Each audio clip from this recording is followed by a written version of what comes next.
last 6 months have been involved, or at least seen what has been happening up and down the country, with the hotels of asylum seekers, with the situation in the Channel, with the total inability of the British government to control its border.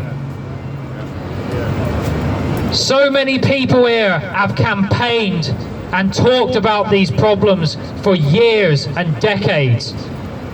People talked about these issues in the 1960s, the 70s, the 80s, the 90s, and on and on and on.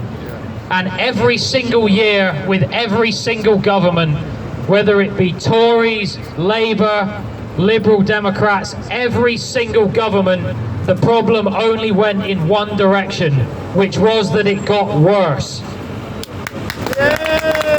We want our country back! The great misconception that people can have is to believe that the situation with immigration and demographic change is a problem, whereas in reality it is a symptom of a problem. It is a symptom of a totally dysfunctional and inherently and pathologically treacherous government that does not even believe that it has a duty to care about its own people, that honestly and truly believes that its loyalties lie only in the international pocket of money.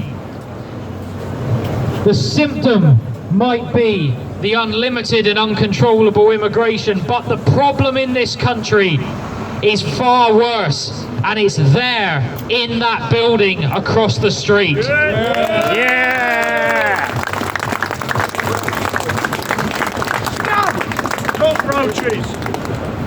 In the last 10 to 20 years, what we have seen in Britain is we have seen what was once a nationalist movement turn into a fragmented and ultimately weak faction of people. We have seen serious political campaigns turn into activism. We've seen a loss and a detriment of all the energy that people have put their lives into in the pursuit of political change. This was ultimately a great mistake, and it was a mistake that our people have to bear the consequences for making. Because as much as the problems in this country have been created in that building, the problems in this country, not just with immigration, they can only be solved in that building. They will only be solved when people and parties with a fundamentally nationalist and inward-looking agenda, not an agenda that is loyal to every nation and every group of people in the world except their own. It can only be fixed when every seat in the House of Commons is replaced not with common criminals, but with people who fight for the common good of our own British people.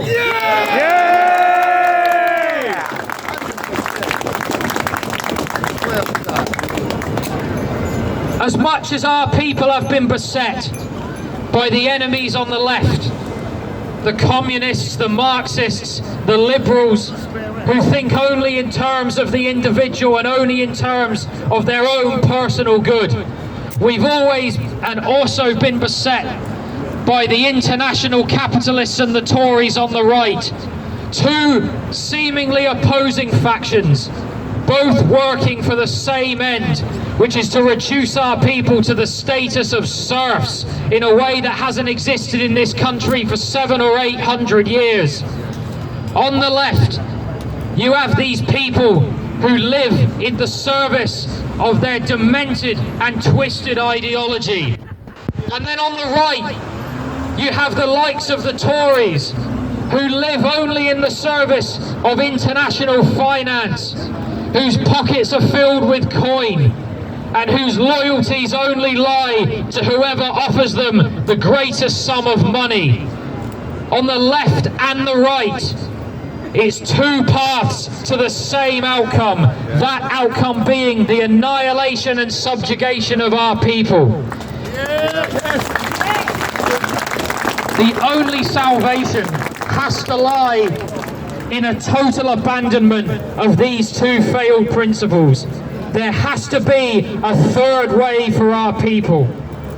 Both of these entities, the left and the right, both of them think in terms of globalism and internationalism. They think in terms of the world. They do not think in terms of their own people as we do. They do not think about what is in the best interest of their own citizens. No, they think what's in the interest of their own pockets and the citizens of whoever throws them the greatest sum of money. Our people fundamentally need a nationalist alternative. It is the only alternative that will be of any worth in the years to come. We already have the people that live by these principles, but they have suffered so greatly over the last 10 to 20 years from a total lack of leadership. On more than one occasion, I've spoken to councillors, I've spoken in the audience of MPs, people who, when I speak to them one-to-one, will articulate to me the same concerns that people like me or Steve Laws or David Smaller would stand up here and say. They say the same things when they think no one is listening, because they are cowards. They will not say what needs to be said, even though many of them do think it, because they are cowards. And even the nationalist movement in this country has suffered so terribly with cowardly, inward-looking, grifting and parasitic leaders for years. That is why, despite all the effort and all the energy, this movement has gone into a dead end. What our people need, our own people need, more than just an alternative. Our people need leadership. We want our country back. There must be a better way, and there is a better way. If we think back to all the greatest things that have happened in our history, all the great men that have come and gone, the one thing that these people were not was cowards. And now we are beset by cowards, liars, traitors and fraudsters. Yes. Yes. Yeah.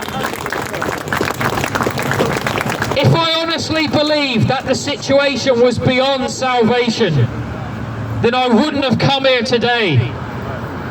If we honestly believed that there was no way back, our people would have given up long ago. But they haven't given up, because as much as people can say it's too far gone, there is no hope, they themselves must believe it, because if they didn't, they wouldn't be here. Our people can turn around the fate that has been planned for them by the enemies of this country, the enemies within and the enemies without.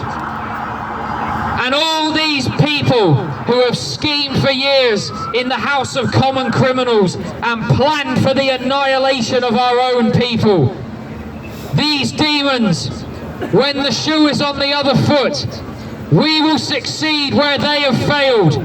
Because while they have failed to destroy our people, by the time the tables have turned and by the time justice is done and our nation is what it should be, there will be nothing, not even ashes left of the old order of today.